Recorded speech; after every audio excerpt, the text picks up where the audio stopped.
discussion with Linda Sheehan as our moderator. Linda is senior counsel with the Leonardo DiCaprio Foundation. And before this, Linda was the executive director of the Earth Law Center, where she advocated for nature's rights. She also ran the California Coastkeeper Alliance, the Pacific Region Office of Ocean Conservancy. And so she's the perfect person, I think, to have this conversation after the sea level rise discussion. And then, of course, we have Zack Rosenburg, and we have Liz McCartney, the co-founders of SBP, the St. Bernard Project, who were, Zack was with us last year.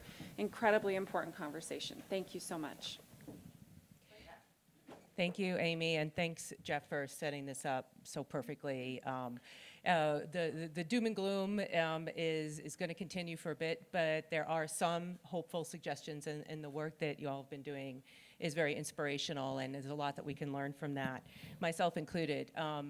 Just as an additional point on what Leonardo DiCaprio Foundation is doing, you know, I came from a history of advocacy work, and DiCaprio Foundation has been trying to expand the toolkit in terms of climate change to include investment solutions and on-the-ground partnerships with people in the field. So these are all things that the forum is discussing and has brought people with expertise in these areas together to have these types of multidisciplinary conversations, which I think are extraordinarily valuable.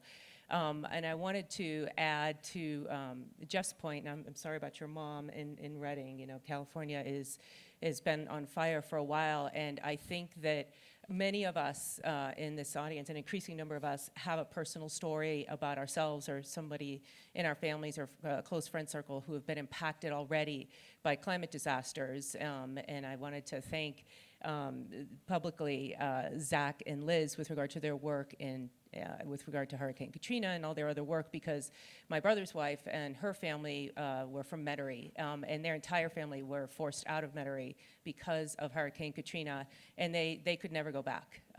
It was just not possible for them to be able to rebuild because of the types of challenges that we're going to hear about today, and it was really devastating. They'd been there for generations. So these problems are real, they're personal, and it's a personal mission to try to address them. And just one other thing about, we've already heard about Jeff, but I'll say one more thing about him in a minute. Nothing scary. But I was just so impressed reading about Zack and Liz, because they were inspired by Katrina, and you know, they were not builders. They had no expertise in construction. Zack had an indigent criminal defense practice, and Liz was a teacher, if I'm getting that right. And they saw what needed to be done, and they just went and did it. And I'm going to have to go try to think of something really positive to do that I don't know how to do now, just to keep up. And Jeff, just one other thing, is from the Bay Area. Originally wrote a book about Sunnyvale, an award-winning author. And I'm wondering where's sort of the hate-love relationship for the Bay Area that you have for Miami, because I think that we need a lot of help in terms of recommendations, but we'll save that for the Q&A. So just a quick frame of the problem, and Jeff's already done a great job at this, and so I'll just do this quickly and then jump into the solutions. We're seeing, as you heard from Amy this morning, that the number of extreme climate events is rising, that our models are consistently under-predicting what we're going to be facing, and that because of what Jeff was saying with regard to where we build and how we build and the resources available to people, these extreme climate events are turning into disasters at an increasing rate. And one of the things that we're trying to do at DiCaprio Foundation is figure out how to slow that down and possibly reverse that, both climate change and the increase in the number of disasters. And fortunately, you know, one of the highlights for this session was about big data and science. And attribution science is getting better and better all the time. And some of you may have seen in the journal Nature, there was a piece this week on attribution science and how good it's getting with respect to particular individual climate-related events. And Germany's actually looking at their weather service coming out in the next year or two with almost immediate social media responses on whether a particular extreme climate event was indeed related to climate change or perhaps not so much. But that kind of data, that kind of increasing information and the advances we're seeing in AI will help us better plan and understand the risks, so that risk is available to all of us, that risk assessment, and we can make much better decisions. So with that quick framing, I'll just tell you a bit about what the DiCaprio Foundation is hoping to do, and raise a couple questions that, I'm hoping that I'm going to be able to learn from the expertise here, because we're just getting started in what we'd like to do, and lots to learn. So we want to be able at the DiCaprio Foundation to change the trajectory from extreme climate events turning into disasters, and with three strategies. One is to build capacity at the local level, so better planning, better working with communities to get them ready for these types of things that may be happening. And which communities do we focus on? It's not entirely clear, and that's what we're looking for help on. And then the second piece would be building resilience, and maybe we could talk later about our respective definitions of resilience. But really focusing more on hardware and things like solar mini grids, and I know we got a panel later on that I'm looking forward to. How do we actually start to help communities either prepare or respond in a way that is successful and builds resilience for them? And then finally, just getting people, as we heard a lot yesterday, involved in investing in market rate solutions to very large-scale projects that will reduce greenhouse gas emissions. So really trying to get at it and use philanthropic capital from the grant-making side on the one end, to more blended capital for mini grids in the middle, and then really taking endowments and putting them into solutions on the large scale. So that's what we're hoping to do. And then I'd like to turn to Zack and Liz first, whoever would like to go, and then follow up with Jeff and hear about some of the things that you're working on and anything that we might be able to learn from your experiences. Sure, thanks. And maybe, how's everyone's heart after listening to Jeff, the truth teller? You got, right? Pardon me, so we got to tell the truth, and I think Jeff definitely did that, but there's a heavy feeling here, is that right? And sometimes when there's a heavy feeling, it's hard to see opportunity. I actually think we vibrate that way. There's a truthful negativity. And so I wonder if as human beings, we just can't turn that around a little bit. Last year, I was introduced to the star pose here at Sun Valley. And so I want us all, we can't hide from the truth, but sometimes when things look so bleak, we foreclose ourselves from seeing opportunity. And so maybe you would all join me, and this was unplanned, Linda, sorry to hijack a little bit, but can we all stand and do the star pose just for a minute to try and turn the energy around and think of one positive thing, just silently to yourself, think of one positive thing. I want to ask you all to do that for a minute. Is this better? There's hope here, right? All right, how does everyone feel? A little better, right? I love the idea of having to do therapy after one of my talks. Yeah, well, because we don't want people to bury the truth, but it has to be actionable. And so maybe I'll start a little bit about SBP, and Liz will take it from there. So we started 20 pounds 12 years ago after Hurricane Katrina. Liz and I went to New Orleans just to volunteer for 2 weeks. We thought it was the right thing to do. We thought we'd do 2 weeks and get back to our lives in DC. And when we got there, it was really striking to see hardworking people who owned homes, who achieved this American dream. And we can't forget about them. We cannot speak only to the coast. Yesterday, there was a great question, what can we do to get these politicians out of office? And maybe the answer is talk about issues that really mean things to people in the middle of the country. And so we saw these hardworking people who achieved this element of American success, owning homes, sleeping in attics and cars and garages with no clear path forward. So after 2 weeks, we thought we just couldn't tell them good luck, have a nice life. We were going to ask who was building the houses and then go raise money for the people building the houses. And when we went to all the big institutional organizations, we said, when's the building going to start? We got this cavalier answer. It was like they were reading from a note card from when the NFL players did these United Way commercials years ago.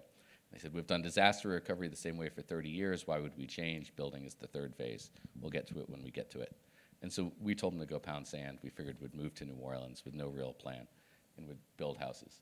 Long story short, built a lot of houses, over 1,700 houses all across our country.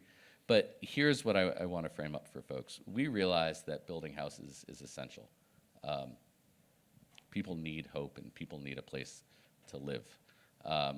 But we realize that building houses is reactive. And we saw this inverse correlation between how compelling and dignified and wonderful the people for whom we're building houses are, and the amount of praise we got. So in other words, the more they suffered, the more worthy they were, the better people treated us, and that was something we couldn't abide. And so we realized we needed upstream solutions. We realized that people after disaster have a breaking point, a point when they'll never be the same. And for some, that means death. Prematurely, they give up on life, or there's health complications. And for others, they're alive but not living, and there's this uptake of self-destructive behavior, alcoholism, drug abuse, domestic violence. And we realized that there's 3 levers that really push whether people are going to be pushed beyond their breaking point. The first is certainly time. What's the time between disaster and recovery? The second is predictability. Is there a clear path forward? If it's 6 months, a year, 2 years, human beings are resilient if they understand what a clear path forward is. And finally, there's resilience, both horizontal resilience, in other words, connection to the community, and vertical resilience, meaning access to resources. So over the years, we've organized ourselves around fortifying people against their breaking point, and we'll talk more about it. I'll pass to Liz to fill in the gaps that I omitted. Yeah, sure. So I think one of the things I learned early on in our work, right outside of New Orleans, in a little county called St. Bernard Parish, which, and for those of you who know Louisiana, it is a very, very red state. New Orleans is a little blue dot on the map.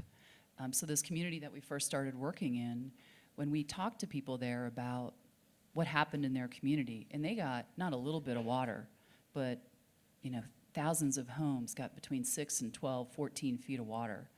And people in the community said, I had no idea that I was at this much of a risk of flooding. I paid attention to what the FEMA maps told me and what I was told when I purchased the home by my real estate agent and my lender, and I didn't have it. And you don't have flood insurance, and you get rising water in your house, and you're low income, you're screwed.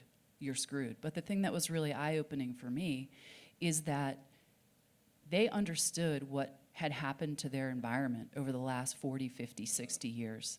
They understand that Louisiana is a toilet bowl in a lot of ways, and that the country through the Mississippi River is like dumping all of this crap into the Gulf of Mexico that is directly impacting their lives. They understand that the federal government cut a shipping canal from the Gulf of Mexico into New Orleans through all of these protective wetlands that, had they not been infiltrated with brackish water, would have helped to withstand most, if not all, of the water that came in post-Katrina. But over the last 40, 50 years, all these people who spent time on the water, hunting, fishing, had just seen their environment completely destroyed. And I think through that, one of the things I learned is that, caring about the environment isn't a red issue or a blue issue. The real problem is that people who care about the environment don't have a voice because it's become so politicized. They get it better than I ever will. They live it, they breathe it, they walk through it, and they don't have anyone who can represent them and really understand, help them understand how to fix the problems. So that was one big takeaway in St. Bernard, and I feel like that's an issue that we've seen in a lot of communities where we work. We're working with low to moderate income people who can't afford to hire a contractor to help them rebuild, but they're living in communities they understand that are fragile. They just don't know how to fix the problem because they feel like they don't have a voice, they don't have access to capital, and no one thinks they know anything. They're perceived as being stupid and ignorant, and therefore people don't look to them for solutions. So I think this morning's comments were very sobering. I told Jeff I didn't know whether to start screaming or just crying in my chair. But I think, and one of the things I hope that the takeaway from this is that we have a lot of really smart people in this room who have access to a lot of power. And I think one of the things is we have to connect ourselves to these communities in a really genuine way to help them help us solve the problems. It can't be done in a bubble. It can't be done without their input because oftentimes they really understand the solution. So that's it for now. And did you have a video that you wanted to show about your work? I know it's keyed up. Let's show the video. Sure, yeah. Please. A real lock for your front door. A drawer to put your clothes in. Being able to say yes when your kids ask if you're going to go home soon. When you live through a disaster, you'd be surprised by what you miss about your home, what you can't wait to have again once it's all behind you. These are just a few of the things we've heard about while rebuilding homes for disaster survivors over the last 10 years. We started SBP after Hurricane Katrina. Our founders, staff, volunteers, and donors couldn't abide the delays and unpredictability that citizens were forced to endure. We saw families just like ours living in attics, garages, cars, and gutted houses. These were American citizens who had achieved the American dream of homeownership, and they were now living in circumstances they never imagined and had no clear path forward. SBP began by building houses. It needed to be done, so we stepped up and we started building. We did it well, and then we learned how to do it even better. We did it locally, and then we did it nationally, improving every step of the way. Years into our rebuilding efforts, we realized we needed to get ahead of these disasters and the human devastation that they cause. Through painful lessons, we grasped the importance of preventing needless delays and human suffering. We came to understand the necessity of pre-disaster resilience, systems change, and coalitions. Moving families into rebuilt houses is still vital, and it's still what we do hundreds of times each year all across the country. But to keep people from reaching their breaking point, the point at which disaster causes irreversible damage to an individual, we had to prioritize time. After disaster, time matters. Predictability and certainty become critically important. Allowing people to languish within drawn-out, large-scale recovery efforts can be fatal. Getting people home is one way to prevent people from reaching their breaking point. But there are many ways to help people get back to some semblance of normal, and we're working on all of them. SBP doesn't work for the quick wins. Instead, we empower local and state governments. We improve funding and delivery systems, and we share our best practices with other nonprofit rebuilding groups. We help citizens and businesses make good decisions before disaster so that they won't need the help after. A chest of drawers, a front door you can lock from the inside, a confident answer for kids who want to know when they can move home. We would certainly want those things for our families, so we work every day to provide that certainty for others.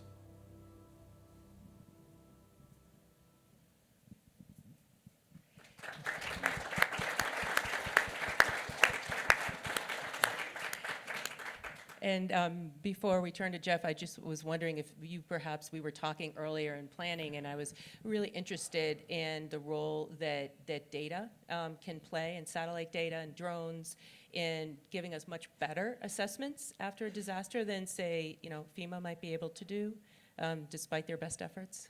Do you want to take that? Yeah, sure. So for those of you who don't know, when a disaster strikes, if you don't have insurance, FEMA will come knocking on your door, and they will send a human being to your house to assess how much damage you had. What we've seen over the years in the communities where we've worked and other communities where we've supported people is that those assessments are like riddled with error and bias. And oftentimes, low-income people, especially people of color, get the least amount of support from FEMA. The average FEMA award is between $7,000 and $9,000. And this is a really critical thing, and this is, I think, one of my greatest concerns for Puerto Rico is that the amount of people who are served by FEMA directly determines how much of the federal disaster money that flows through HUD and into local communities are going to get served. So in other words, in Puerto Rico, between 60 and 80% of the people who applied for FEMA money were denied because they can't prove clear ownership or title of their property. What that means is that the amount of federal money that's going to flow through HUD to help rebuild homes in a more resilient way is going to be significantly lower because FEMA is supposed to be the proof point of how much money that community needs. And they've denied so many people that until we can correct that problem, the amount of money that's going to go into repairing homes is going to be significantly less. So these very vulnerable people who really need help repairing their homes and making them sort of a stronger, better version of themselves, and or relocating them to better places on the island or in other communities where they live, won't have that because the initial step in the process with FEMA is just done so horribly. So there are ways to fix that, though. So I'm going to let Zack take that part. So instead of person to place and using judgment or lack thereof, that there's actually science out there and data sources out there that would work better that the insurance industry largely uses. We're putting together a working group of technology companies that will use the following sources: satellites, flyovers, predictive analytics, flood maps that we believe will allow both FEMA and then HUD accurate information, faster, that's more reliable, that will, in essence, at the end of the day, shrink the time between disaster and recovery. It reduces time, it adds predictability, and it speaks to that vertical resilience that will give people access to resources. So if anyone is part of a technology company or has thoughts about how we can use tech and big data for reliability and accuracy, that's something that will really move the needle for other people across our country. Great, awesome. I'm sure there's one or two folks here. So Jeff, whatever you might like to add to that. At risk of needing more therapy for us all. No, I would like to add that I have huge respect for what you guys are doing, having spent a lot of time in Puerto Rico and understanding the issues of housing there and the incredible, soul-killing bureaucracy that people have to go through. I mean, the aftermath of the storm is in many ways worse than the storm itself, right? And exactly what you're talking about, seeing trying to navigate this FEMA bureaucracy and the issue of, proving ownership that we were talking about at lunch. And it's just, it's heartbreaking to see what the aftermath of these storms are like. And the other thing I want to say about what you're doing too is, this question of how we rebuild is so important because, as I tried to suggest in my talk, a lot of the problem that we're sort of manufacturing these catastrophes is because we're building dumb shit in the wrong places, right? And rethinking that. Disasters give us a great opportunity to say, oh, well, we're going to do this in a much better way. And it's the same thing with the grid in Puerto Rico. The entire grid got knocked down. So in an ideal world, we could rebuild this grid in a much more resilient way so that you don't have big transmission lines going across the mountains and all the things that led to the problem there. The problem in Puerto Rico, as I saw it, is that you have this sort of idealized vision of what could happen colliding with real-world politics of, well, but my pals at PREPA don't like, PREPA is the big energy company in Puerto Rico, and we want to kind of keep doing things the same way because my uncle and his 14 cousins all work there, and if you're going to put in microgrids, they might not have a job. So there's a kind of political, shall we say, complexity to all of this that is playing out in a very fascinating way in Puerto Rico right now in real time. And it really says a lot about our capacity to deal with the aftermath of these disasters. So I think I'd like to throw a couple of questions out to the panel, and then we have time for a couple of questions and comments from the audience. But one question I did want to ask came out. I was at one of the dine-arounds last night, and we were talking about marketing and communications. And I've been doing environmental advocacy for a really, really, really, really long time. And for the longest time, the discussion around communications and climate and the environment is, we enviros, mostly Democrats, need to figure out how to talk to Republicans because they have different values and different ways of thinking about things. So we need to just sort of frame it from their perspective. But today, and what I'm hearing as well from here, is, we're about as polarized as we could possibly be, and we need to start to figure out how to stop doing that, how to make it us and them. And so I'm wondering, from your experience, how, we've got these disasters that affect everybody. And you had a stat that I think that over 80% of the people in the country have been impacted by a climate-related disaster. So how do we start to communicate better around climate without making it so polarized and making it more of a let's figure out this out together? So, Liz, I want you to tee up the sexy piece. So I'll speak about the non-sexy part, Liz, and then you can get to the heat. So I think it's taking some cues from behavioral science and neurolinguistic programming or processing makes a ton of sense. No one is going to listen if they're thought of as stupid. No one's going to listen if they're being talked down to. And, I think we can look back to the last campaign. That bucket of deplorables comment alienated, so whether well-intended or not well-intended, alienated so much of our country. And so there's commonalities. No one, not the worst Republican in the world, wants their kid not to have a future. No one wants us not to have air that we can breathe. But if we make it this us, I know you disagree, but that's okay. We can have a real talk. If we listen, so I will have a conversation with you if we can engage ideas and listen and pause before we respond.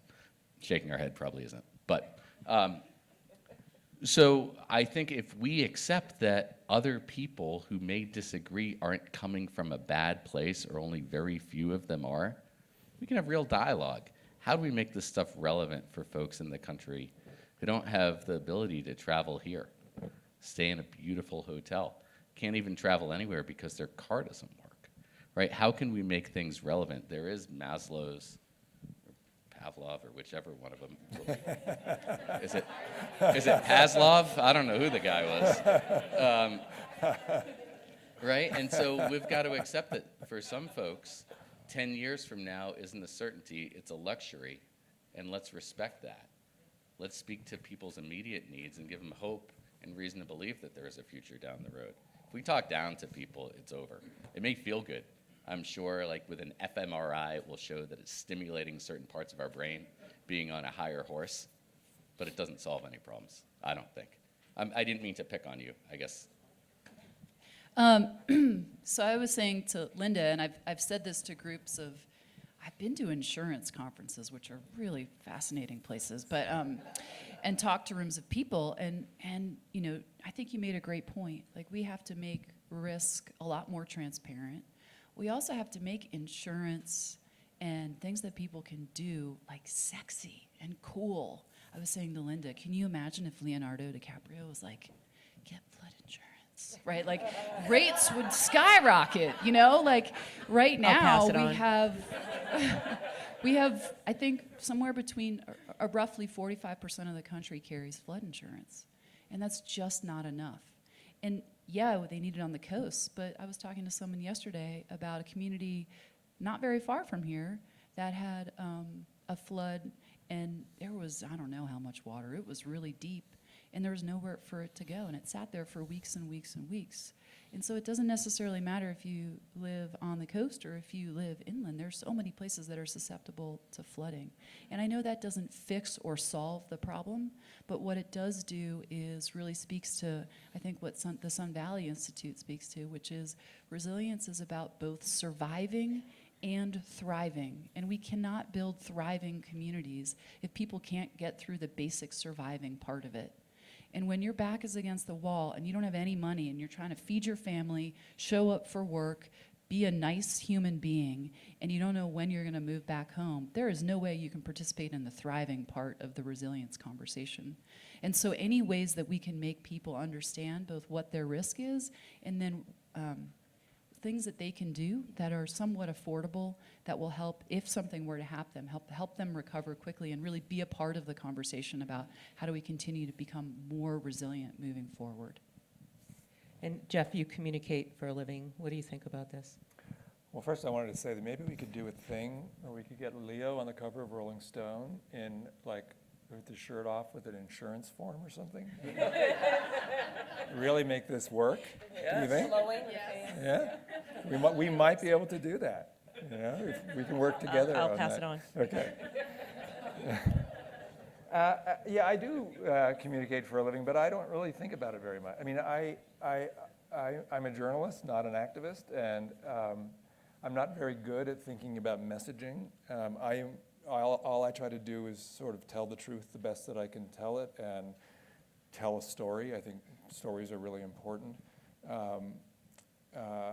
And what I will say is what's really interesting with this book about sea level rise that I've discovered, which has gotten a much sort of bigger reception than I anticipated or my publisher anticipated.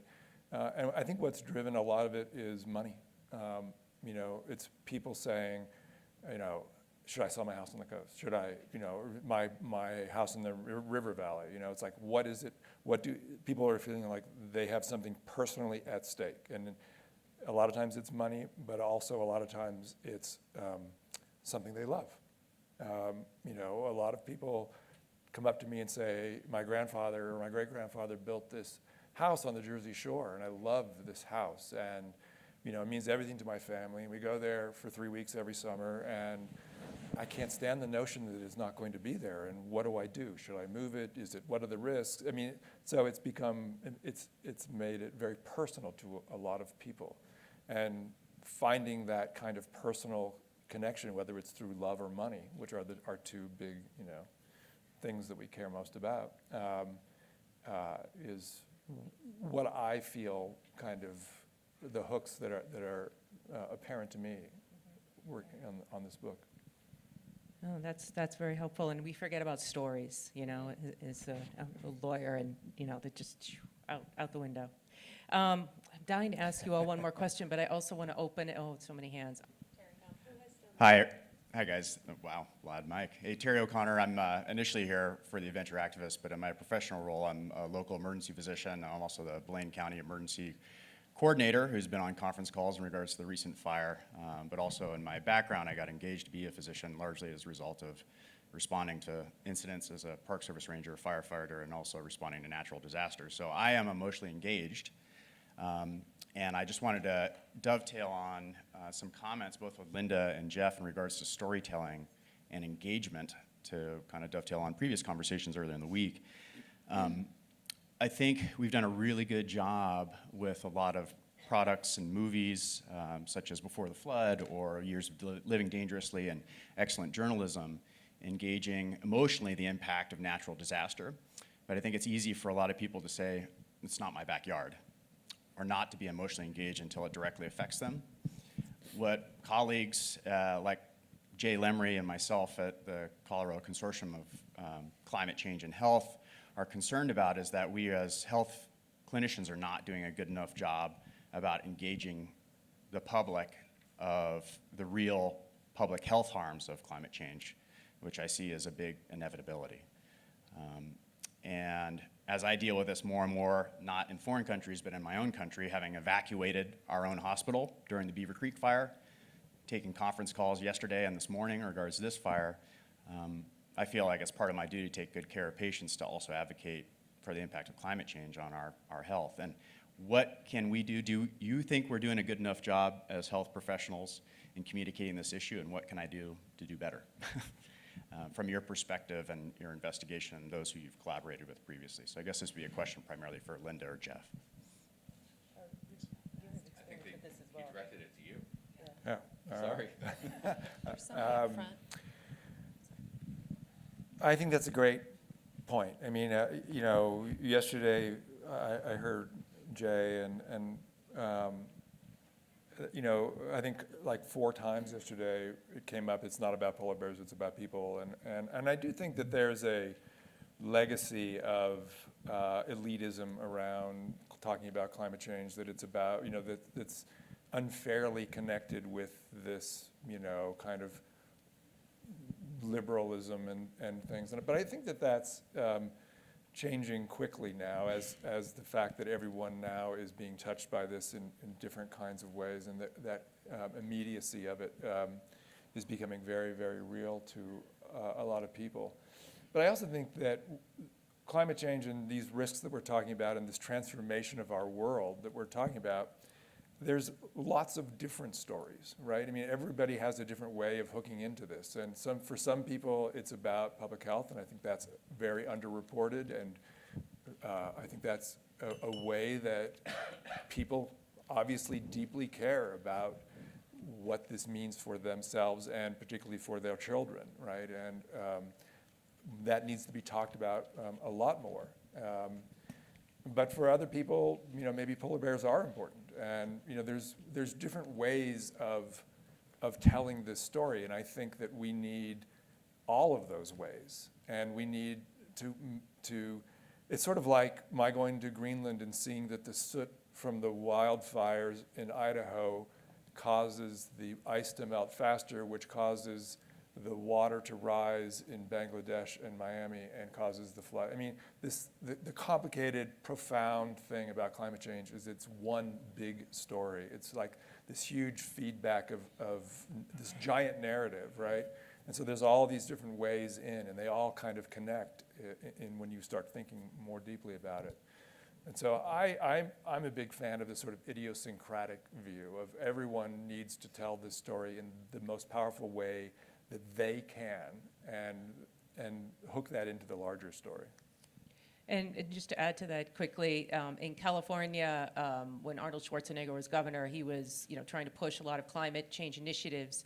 And he did polling on, it'll create more jobs, the economy will do better, et cetera, et cetera. Nothing really took. And then he tried doing polling on, there's a spike in asthma with kids in the Central Valley from industrial ag, a real significant spike, and, kids are suffering. And he said that went through the roof, whether you were from the Central Valley or LA or San Francisco, wherever it was, everybody cared about kids and asthma. And that was a big driver for a lot of the changes he was able to make, because that's what people care about. So I think that yes, we need to tell all the stories, but there are some stories that really resonate even more. So I think the more that we can talk about health impacts that we all share, we can get a common dialogue about that going. I think that is something that can get across some of this polarization that we're seeing. And you can share the website Climate for Health. So it's a consortium of doctors around the country who are organized and supporting each other with materials, talking points, et cetera, that are well researched by Eco-America. I think Ann Davlin, you were next. I actually had a question for Liz and Zach. This is more coming back to our STAR thing we just did.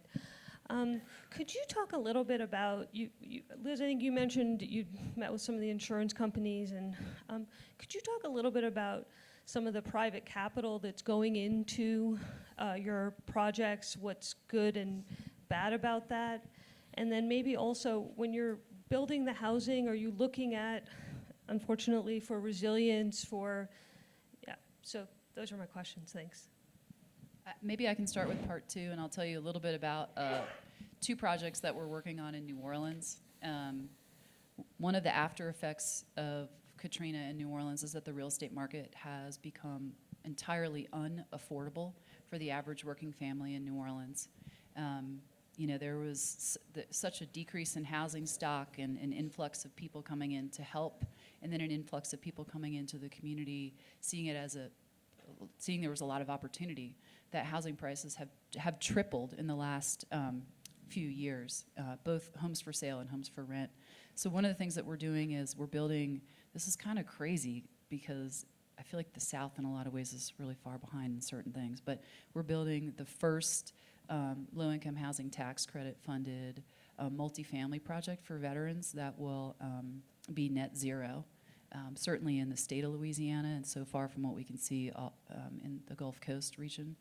And the idea is really to change behavior and get people to think more about energy consumption, what they need versus what they want. And in that community, also, which I think is going to be really cool, is you're really trying to create an intentional community about people who are service-minded. So it'll be a place for veterans, but also teachers and folks who care for the community and finding a way for them to care for each other.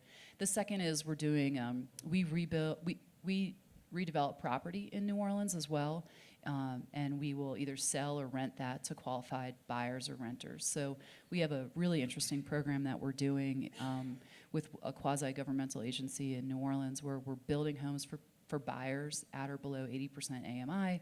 They're Energy Star 3.0. They're hyper resilient. They're built in an affordable way so they don't require a ton of subsidy. And so our hope is that the buyer, quote unquote, wins because they are buying a house that they can actually afford, that is in, I know you don't want to hear me say this, but in a community that, hopefully where they can live for a really long time, generates a little bit of revenue for our organization and helps to make that neighborhood feel a little bit more stable. But Sorry, and then, but also I'm interested to know on the private sector if you're having a good success with infrastructure, with capital coming in, so sort of something good, something bad. We could always do better. So insurance companies, we find actually are quite generous. We partner directly with Zurich and farmers. They've funded this web-based platform that's really interesting, that's designed to help folks understand and mitigate risk before disaster, right? Moving the needle on flood insurance, making homes more resilient, keeping documents in a way needed by institutional actors. And then after disaster, helping folks avoid common barriers, how to rebuild, avoiding contractor fraud, navigating FEMA. We think the more successful stakeholders we have, those are people who can make prudent decisions moving forward about risk. In terms of challenges, we see lots of institutional actors, institutional funders, funding institutional Band-Aids. We would love to see institutional funders either requiring of their institutional partners, Red Cross, some of the big behemoths, requiring them to disrupt, to swim upstream, to come up with some concepts that will obviate a part of their business, as well as being supportive of organizations that are simultaneously direct service and root cause solving. In Billy, I forget his name, but the charismatic guy yesterday, Bobby Turner, talked about it quite a bit. I'm sure he's been described as ways other than the charismatic guy. But Bobby Turner talked about it a little bit yesterday. It's time. And speaking of its time, I'm told that that's unfortunately it, but we will all be around for questions, especially if you buy us coffee. And thank you so much to the panelists and for all the work that you do to help make this problem just a little bit better.